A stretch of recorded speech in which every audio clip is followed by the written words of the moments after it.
retirar la vesícula, ¿no? Entonces la vesícula, ¿dónde se encuentra? En el hígado, ¿no? En la cara anterior. Entonces en el lecho, generalmente tiene la vesícula una forma piramidal, ¿no? Acá está mi vesícula. Una forma piramidal, mide de 7 hasta 10 centímetros de largo y tiene un fondo, un cuerpo y un cuello, ¿no? ¿Qué es esto? Entonces, normalmente la vesícula tiene una mucosa afelpada, como esto, ¿no? Atoallada. Tocan la mano y tiene como una, ¿no? Como pelitos. Eso se llama mucosa afelpada, se llama, ¿no? Pero cuando ya hay cálculos, la mucosa se pierde, ¿no? Y se forman cálculos y puede llegar a calcificarse, ¿no? Y se puede llegar a formar lesiones neoplásicas malignas. Entonces, lo más importante y recomendación que les he dicho a sus compañeros, que ustedes han escuchado seguramente, toda vesícula que se opere hay que enviar sí o sí en un frasco rotulado bien para anatomía patológica. Y así ustedes se descargan, porque el paciente, ¿qué es lo que pasa ahora? Es frecuente las demandas, ¿no? Hay varios colegas que han recibido cartas, denuncias por mala praxis. ¿Por qué? Porque no han enviado la vesícula y ha venido el paciente ya con un cáncer metastásico en fase terminal. Y han hecho por inmunistoquímica y corresponde a un adenocarcinoma de vesícula biliar, que se hubiera diagnosticado si el cirujano hubiera enviado el frasco al patólogo. Pero como ha dicho la paciente, me lo quiero llevar, quiero tener de recuerdo, y se lo ha llevado, entonces se ha llevado el cáncer, ¿no? Lo que pasa es que ha metastizado y estaba ya en hígado. Entonces, para evitar eso, es mejor ustedes como internos igual, si el cirujano le dice, ya acá está la vesícula, dar a la enfermera que haga lo que vea conveniente, entonces es mejor hacer la boleta e indicar al paciente que lleve a patología, ¿no? En todos los hospitales públicos hay patología, pero en la parte privada les estoy hablando, sí o sí tiene que ser visto por un patólogo, ¿no? Para empezar. Ahora hay tipos de vesículas, por ejemplo, esta vesícula también se conoce como en fresa, ¿no? Porque tiene unas estrías que aparentemente parecen, ¿no? Da la impresión de que fuese una superficie, ¿no? Como fresa. Se llama colesterolosis, ¿por qué? Porque tiene estrías amarillas en red, y eso es porque hay macrófagos espumosos en la lámina propia, ¿no? ¿Y por qué? Porque la paciente seguramente tiene esos hábitos de comer bastantes alimentos con colesterol, ¿no? Y puede formar cálculos. Por ejemplo, estos son cálculos mixtos de colesterol que pueden formarse dentro, ¿no? Son cálculos. Esto, por ejemplo, es una colecistitis aguda. En la colecistitis aguda, ¿qué pasa? Estos cálculos llegan a ocluir a nivel del cuello y causan un enclavamiento, también se llama bacinete, que ocasiona que haya acumulación de líquido y se inflame la vesícula. Por eso la pared se vuelve delgada, ¿no? Vean el grosor de la vesícula, los que no están bien, por si acaso. En cambio, en una colecistitis crónica, la pared es gruesa o es engrosada, ¿no? Y en una normal tiene 0.3 normal de espesor, ¿no? Es una normal. Bueno, eso en cuanto a lo que son las vesículas, jóvenes. Ahora, los cálculos pueden tener cálculos de colesterol, cálculos mixtos, cálculos pigmentados de cistina o de carbonato de calcio. Entonces acá estamos viendo acá de muestra, por ejemplo, son cálculos de calcio, ¿no? Son más blanquecinos. Esto era cálculo de colesterol, pero se ha deshecho y ya esto, ¿no? Y estos son cálculos pigmentados de cistina. Cualquiera de esos cálculos o mixtos también pueden tener, ¿no? Dentro de la vesícula. Es impresionante los tipos de cálculo que pueden tener la vesícula, ¿no? Y pueden ser cálculos únicos también, como por ejemplo este es un cálculo único, gigante. ¿Y doctor, cuál de esos es el más peligroso? En realidad no hay aquí peligroso. El más peligroso es los cálculos más pequeñitos. Los cálculos que miden 0.3, 0.2 son tan pequeños que pueden pasar a ver, vamos a volver a sacar esto. Que pueden llegar a atravesar el cístico, ¿no? Este cístico se llama el cuello. Este es el cístico, ¿no? Entonces, si son tan pequeños esos cálculos, pasan el cístico y pasan al colédoco. Y del colédoco llegan al páncreas y pueden causar pancreatitis aguda, ¿no? Entonces, en ese caso, la cirugía es diferente. Tienen que sacar primero esos calculitos que están en el colédoco y en el páncreas, y luego recién hacer la resección de la vesícula, ¿no? Entonces, es súper peligroso también. ¿Se ha caído su calculadora? Esto, ¿dónde está la vesícula? Ya, ahora vamos a ver las apéndices. Entonces el apéndice es un segmento elongado del ciego, ¿no? Y puede llegar a medir hasta 7 centímetros de largo. Esto es un apéndice normal, por así decirlo. Tiene una mucosa pardo clara, anacarada, ¿no? Como un gusanito. Y 0,5 de espesor. Pero cuando ya esté inflamada ya es una apendicitis aguda. Esta, por ejemplo, es una apendicitis aguda supurada. Puede llegar a necrosarse. Esta es una apendicitis aguda necrosada perforada, ¿no? Con una luz dilatada, puede ser por fecalito, puede ser por semilla o puede ser por inflamación, por alguna infección, shigellosis, salmonelosis, ¿no? Esa también es otra apendicitis dilatada, ¿no? Está súper inflamada.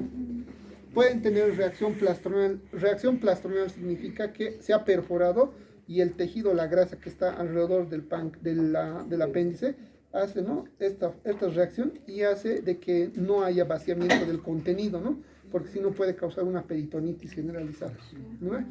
Muchas veces los pacientes llegan en este estadio, ¿no? O sea, en esta etapa y a veces se complica, digamos, ¿no? Pero si, digamos, está recién en esta etapa una apendicitis aguda congestiva o supurada, entonces no hay problema. Pero cuando está perforada ya es más complicado, ¿no? Porque aparece peritonitis y tienen que estar con drenajes, tienen que estar semanas, ¿no? En el hospital internados. Entonces el manejo también es distinto, ¿no? Cambia. Entonces, esos son los tipos de apendicitis, joven, no van a olvidar. Hay apéndices también que son atípicos, ¿no? Por ejemplo, un apéndice también secal esto. Pueden haber 2 apéndices secales en una persona, en un paciente.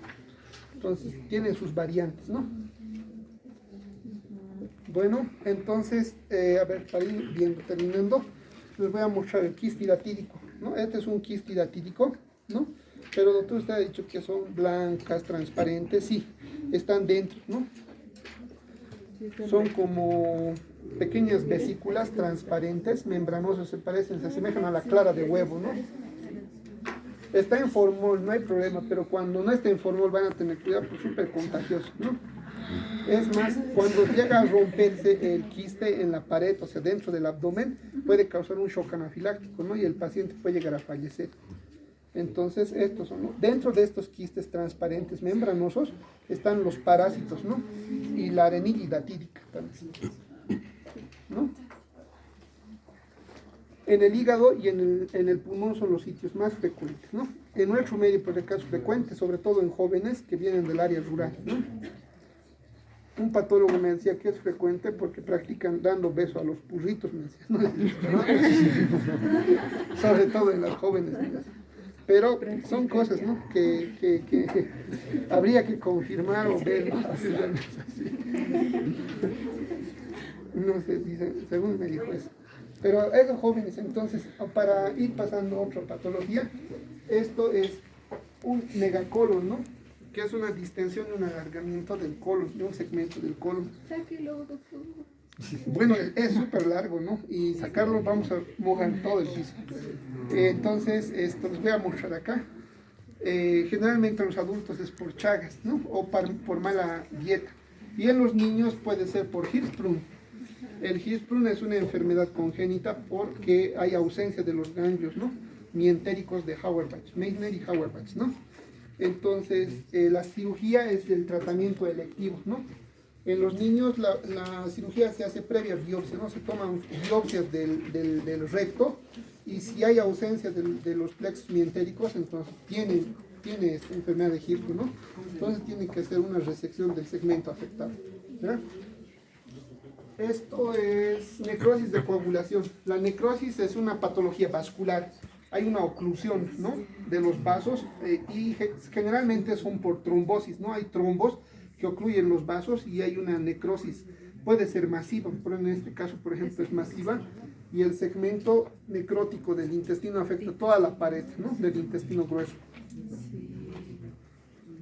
En cambio, este otro es una necrosis por un vólvulo. El vólvulo es una torsión de un segmento intestinal en su propio eje y por eso hay una dilatación de la pared y una necrosis, ¿no? Entonces, en un vólvulo siempre va a haber un segmento que puede estar normal o estrecho y un segmento dilatado.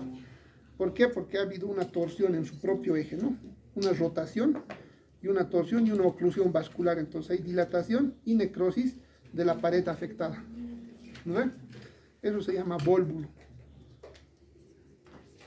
Bueno, ahora sí, coméntenme o acoten algo o tienen alguna pregunta también. Doctor, en ese caso de los vólvulos, ¿se hace una resección del intestino? De todo el segmento afectado. Y hay que ver los bordes, porque muchas veces los bordes pareciese que no hay necrosis, pero hay necrosis, entonces hay que ampliar márgenes. Y por último, esto que creo que no olvida el otro grupo de mostrarle también, este es el mesenterio, ¿no? Que es como un mantel, ¿no? De grasa que cubre todo lo que es la cavidad abdominal. El peritoneo tiene una función inmunitaria, ¿no? Porque tiene ganglios linfáticos. Entonces, el primer sitio también donde hay metástasis de cáncer de ovario, de útero, de páncreas, de estómago, también es el mesenterio. En resonancia magnética suelen verse los pequeños nódulos en el mesenterio que pueden ser metástasis, ¿no? Por ejemplo, es una metástasis de un carcinoma, ¿no? Exactamente no sabemos, tendremos que hacer un corte, tenemos que ver en el microscopio a qué tipo de célula neoplásica corresponde. Puede ser de estómago, de páncreas, incluso de pulmón y de mama hacen metástasis a peritoneo, ¿no? Entonces son pequeñas nodulaciones de distintos tamaños, ¿ya? No sé si tienen alguna pregunta o han comprendido bien.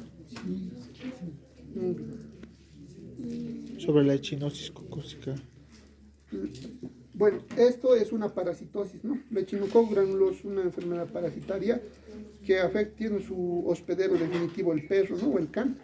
Pero el can puede contaminar a nosotros indirectamente con los alimentos y lógicamente esto puede llegar a través de la circulación porta al hígado y al pulmón. En el hígado forman estos quistes, ¿no? Estos quistes que están encapsulados, son bien duros, pero dentro tiene entonces lo que son los quistes, ¿no? O vesículas hijas se llaman, ¿no? Dentro de estas vesículas tienen una arenilla hidatídica que es como un polvo, ¿no?